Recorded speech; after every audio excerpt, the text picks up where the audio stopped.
One of the biggest things in the world, a lot of us, mediocrity is everywhere right now.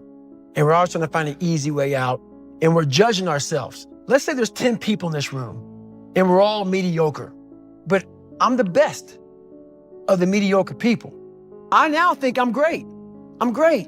We surround ourselves around people that make us feel great. They tell us what we want to hear.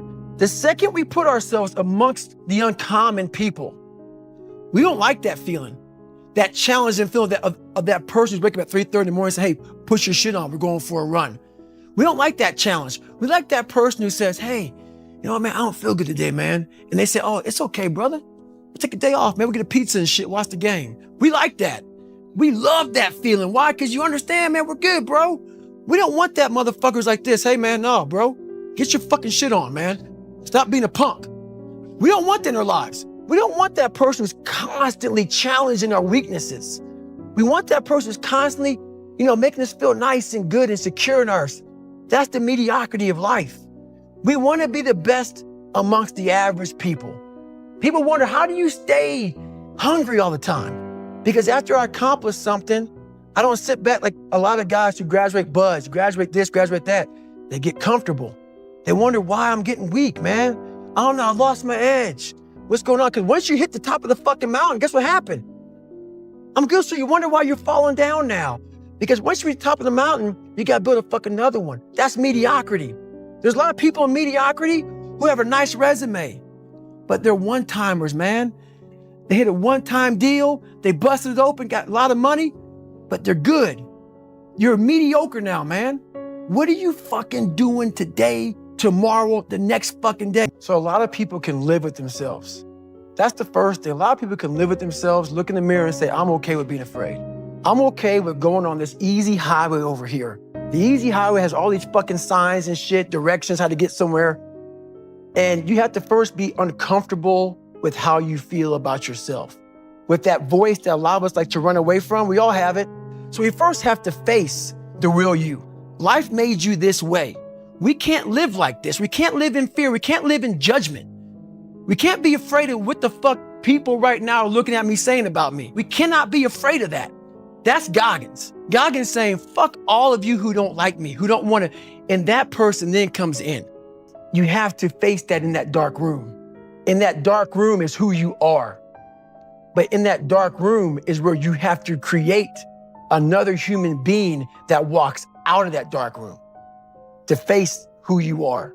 That's the only way you're going to get over all those things. You have to create someone else. Not like you have two different personalities. It is you. But you have to find strength. In the dark room, you face yourself.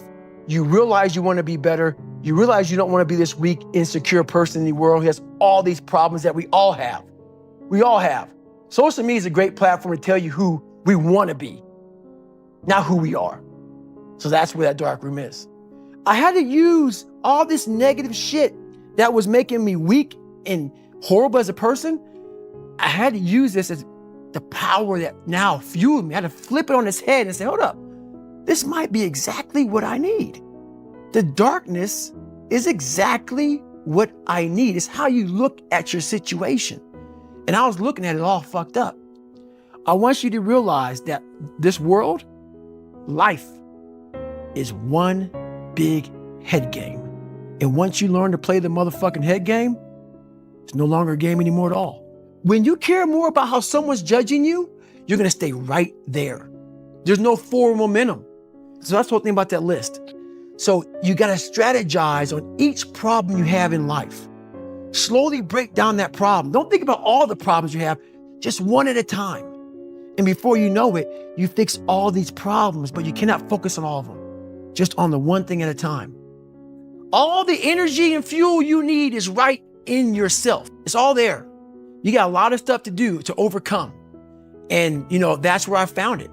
I found it right there in my own insecurities. I found drive in my own insecurities. And that's the most powerful thing in the world. When you can find drive in your own doubt, fear, insecurities, you become very unstoppable. How you address it is you face it. You face it every day. You face it every single day of your life, where you say, okay, Like if you're fat, you need to lose weight. It's patience. It's patience in this fact of accepting who you are right now. I'm fat. I don't like myself. Accepting the fact that if you lose 3 or 4 pounds, that's a huge accomplishment. You have to live in your own fucking world. You cannot judge yourself. That's why social media and all these things are horrible. You can't judge yourself off of the so-called competition that we have made up in our mind. The things that, how people look, how people act, how smart someone is. This is a race that you run completely alone. And you're all by yourself. At all times of your life, the mind has a tactical advantage over you. Why is that? It knows what you're afraid of. It knows your insecurities. It knows your deep, dark lies. And it starts to push you away from that shit. It pushes you in a direction that is comfortable. The mind controls everything. I realized that my mind kept taking me in this direction when things got uncomfortable for me, when I was facing my insecurities, when I was facing my fears. My mind said, oh no, we have the tactical advantage.